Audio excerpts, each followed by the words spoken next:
So hi hello नमस्कार. तर मग मी माझे जे की SQLच्या छोट्या मी SQL स्टार्ट केलं मी आधीच सांगितलं होतं.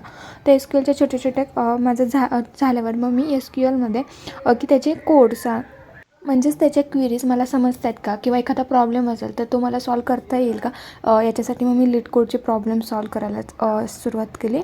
जो टॉपिक मी करेन त्याच टॉपिकवरती मी माझी क्वेरी जी आहे ती लिहीन आणि म्हणजे मला समजेल की हां हे अशा पद्धतीनं यूज करता येतो.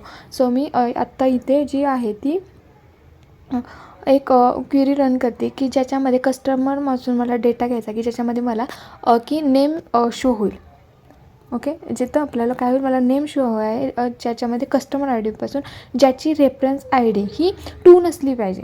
ओके, ज्याची रेफरन्स आय डी 2 आहे तो मला डेटा नको आहे, तर मी नॉट इक्वल टू 2 अशा पद्धतीने यूज केलं. आणि मला अजून एक त्यांनी सांगितलेलं की मला जी की आहे ती referred by any customer. Okay, कोणत्याही कस्टमर, तर मी त्याच्यामध्ये रेफर आय डी जी आहे ती काय करत आहे, is not null. Okay, sorry is null केलं. रेफर आय डी मला तिथं काय नको आहे. मग मी ही जी क्वेरी आहे ती रन केली आणि माझं खाली इथं आउटपुट आहे जे की शो झालेलं आहे, तुम्ही बघू शकता. ओके, कस्टमर आलेत बट रेफर आय डी मला नको आहे, सो मी रेफर आय डी नल केली. That's it.